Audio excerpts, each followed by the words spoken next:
everybody. Welcome to another episode of the Headstrong podcast. I'm your host, Danielle Mills. Today's episode is going to be a little different because it's just me today, which means that we're going to dive a little bit into my mindset and kind of why I think the way that I do. Over the past couple weeks, I've had some pretty phenomenal guests on, and it's been really awesome getting to speak with them. But I really felt like for this week, I wanted to kind of take you behind the scenes on my mind and kind of how it works.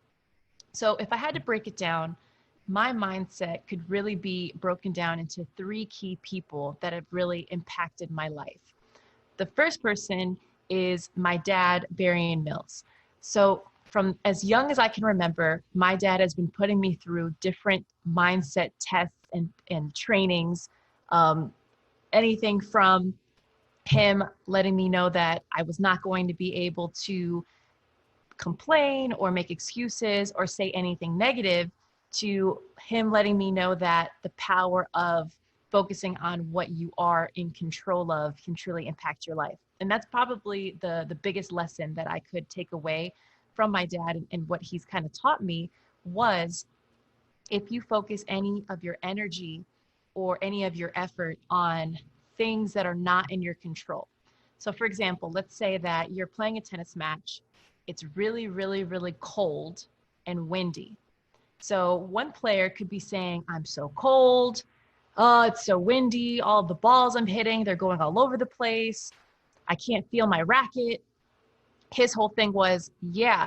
And the other player is experiencing those same exact, adversity too. So you can't really focus on those things. How about you focus on what you can control, which is, moving your feet, staying focused, having a plan, and not focusing on these things that are not in your control. You're never going to be able to control the weather. You're never going to be able to control somebody else's actions. And I really found that through listening to him and really taking that and applying that to all areas of my life. It's really allowed me to make decisions faster and move through situations at ease, where as other people may spend a lot of time focusing on those things. The second person that I would say that's had a really, really big impact on my mindset is the world-renowned tennis coach, Nick Bolliettieri. I had the opportunity to train with Nick Bolliettieri when I was really young. I want to say like 12, 13 years old.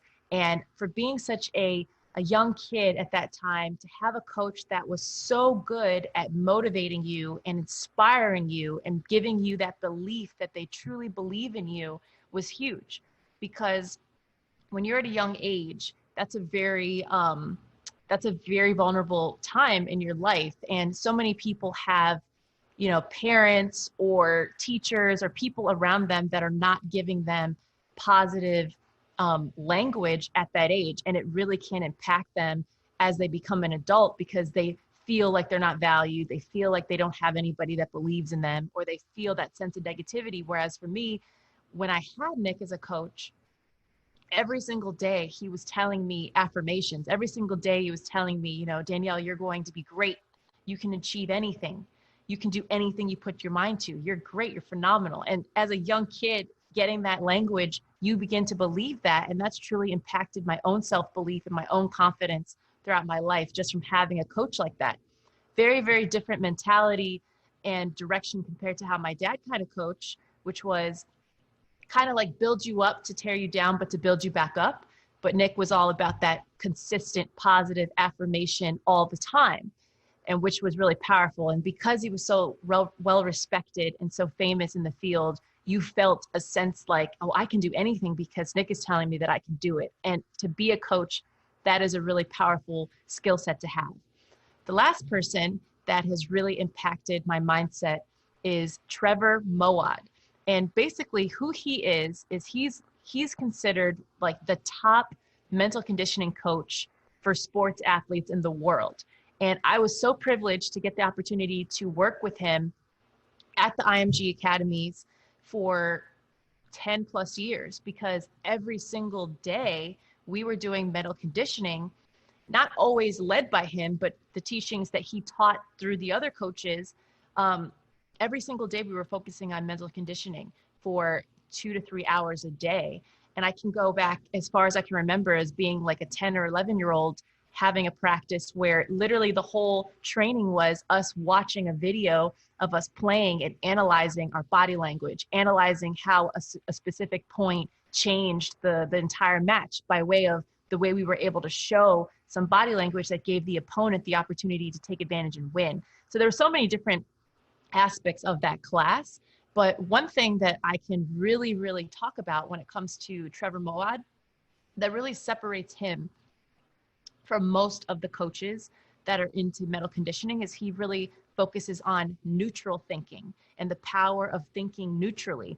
Because in this space of mindset and positivity and everybody's channeling this, oh, you just have to think positive and say something positive and it's all about positivity. He's very against that. And it's surprising because that is like the standard, but he's very anti-positivity. He feels like if you can think neutrally and you can be neutral in your thoughts in the most intense moments in a match or in a game, and allow yourself not to think negatively, because the power of negativity is that much more powerful. It's actually more impactful to not think negatively or not give negativity a voice, meaning not saying something negative out loud. That's actually a lot more powerful than telling yourself everything is great, I'm so happy, I'm doing phenomenal. That's actually more powerful. So what he found is working with high-class athletes, they were very resistant to the positivity teachings because it didn't seem real to them. And I can kind of admit that it's true. You know, there's times where you're in a match or you're in a situation at work where things are going really, really bad. And you almost feel like fake or disingenuous to tell yourself like, it's great, everything's going to be awesome, I'm feeling happy, when you're really not feeling good. It's actually better for you and you can move through that space faster if instead of saying all that, just not allowing those thoughts that you may have about what's happened to continue, and more importantly, not ever opening your mouth to speak it out loud. Because once you say something out loud, it gives it power, it gives it energy. That's what really is really detrimental to you. So these are the teachings that he's used with people like Russell Wilson, who he's been the personal coach for over 10 years and helped him win a Super Bowl. And he actually met Russell Wilson back at IMG when he was training there for the Combine. And he had the opportunity to work with Drew Brees when he was at IMG working for the Combine, working to get ready for the Combine. And then he stayed in touch with these players and maintained with them. He's had the opportunity to work with championship winning teams like Alabama, championship winning teams or bowl winning teams like FSU. And he's worked with a lot of different people. And basically that is the key. And what I found from these three people, how they really impacted my mindset is I've really taken pieces from all of them and really tried to channel that in what I do on a day-to-day basis. And what I found is by taking these individuals' teachings and utilizing them with people that I work with, that I coach, they see a really great result because it's so foreign to them because they didn't have that type of training. So what it feels like for me is I'm almost fluent in a language called mindset that I didn't realize that I was fluent in. Because when you spend that many hours for so many years focusing on something and training something like a muscle, it's going to get stronger and it's going to be easier to do things. Whereas if you're not used to that, it's going to take some time. So ultimately, you can start from anywhere and anybody can improve their mindset. Their mindset is a muscle. It's just like you want to get six-pack abs, you need to start doing workouts, you need to start eating healthier, you have to be consistent, it has to be something that's a focus that you're doing all the time. The same thing when it comes to your mindset. It's got to be something that you're consciously working on every single day. And a great example that I can give to you is because your mind is a muscle, let's say you're having issues when it comes to starting something new. You know you have to start, but you just can't seem to start. Well, what you're going to have to try to do is break it down into smaller things. So maybe you really, really, really want to get really fit and you have a goal of what you want to achieve, but every single time you want to get going, you can't seem to start. Well, maybe you need to take it down and break it down a little bit smaller and say, okay, for the next 5 days, I'm going to wake up and I'm going to get myself moving at least for 20 minutes. If I can get myself moving for 20 minutes, then I'm going to do it again and again and again. And if you can do it at least 4 times, what's going to happen in your brain is it's going to get used to the idea of moving, and it's going to start liking the idea of moving, because when you're not accustomed to doing that and you're not forcing yourself to do something over and over and over again, your brain just gets used to not doing that. It doesn't have to make the effort. So a lot of it's about pushing yourself past that point of comfort so that your mind can continue to move on.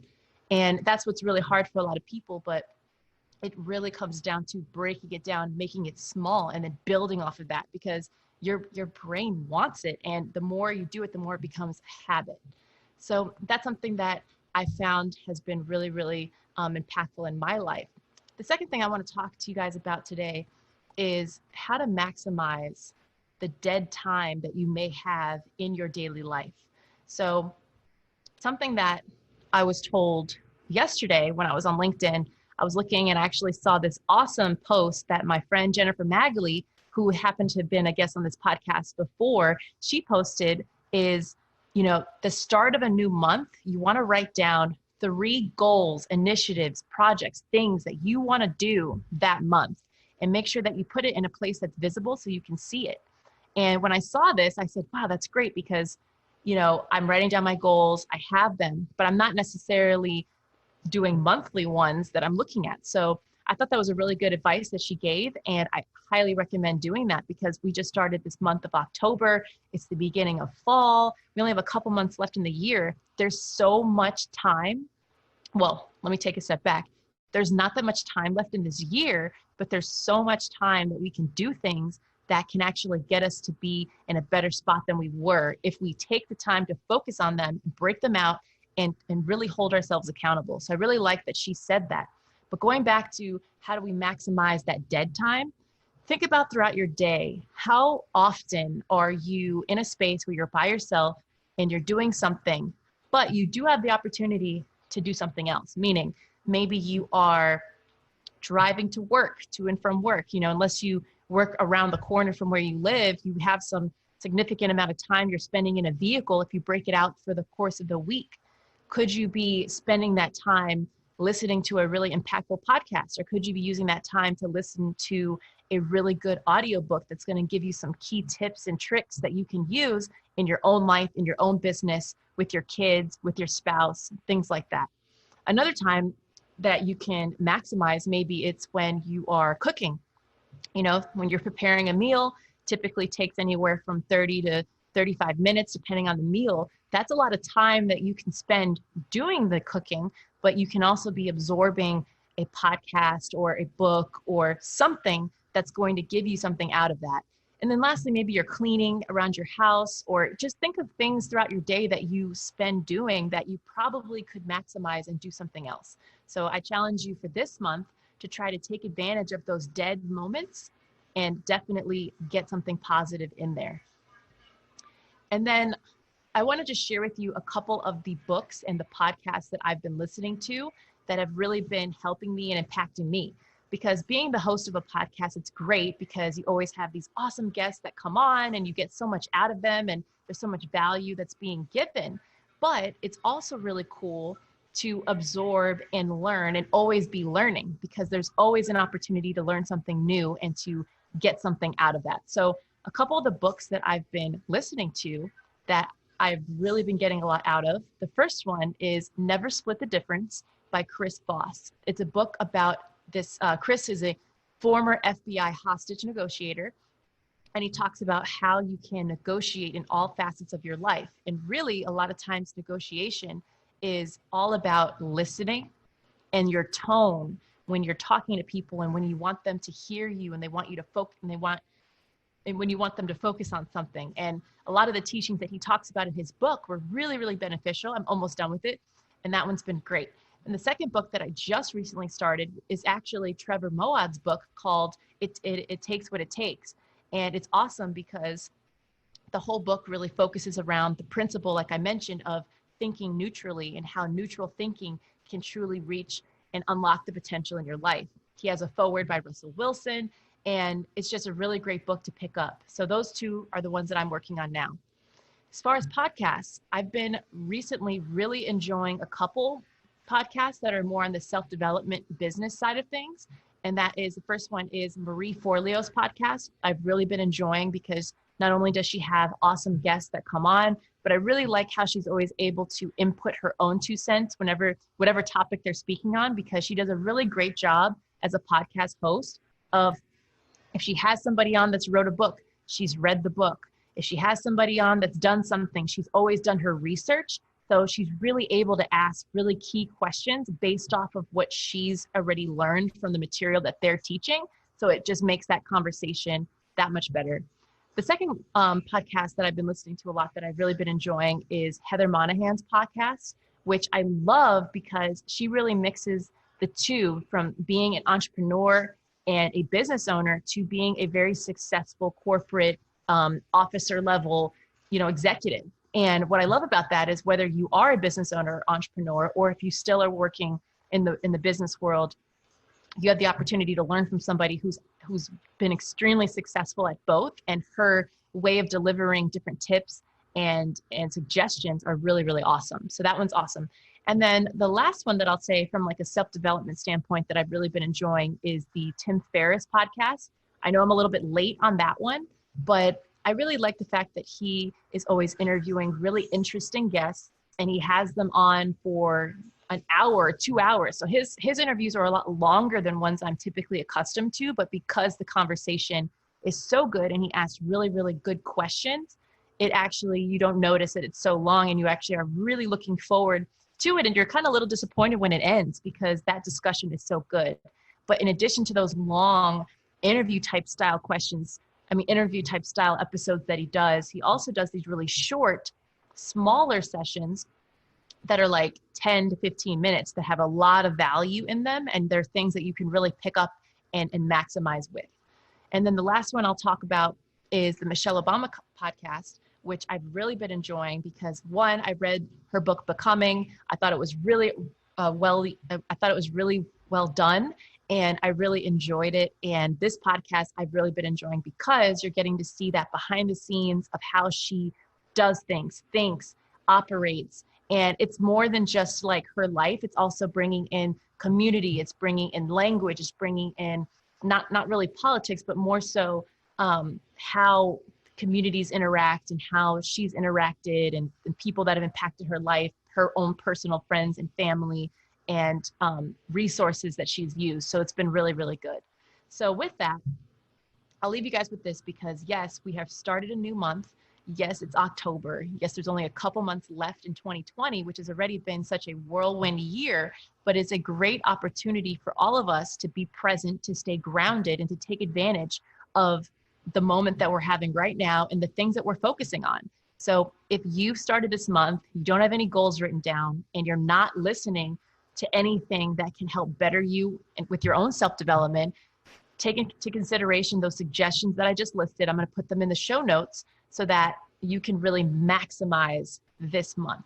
So I'll leave you guys with that. Hope you guys have a phenomenal rest of your month, and I will talk to you soon. Next week, we have an exciting guest. I'm not going to give it away, but stay tuned. We have some exciting people coming on in the up and coming months. You will not be disappointed. They're going to be pretty, pretty cool. So have a great rest of your week. Let's break it down even less. Great rest of your week. And then I'll talk to you guys all soon. Bye.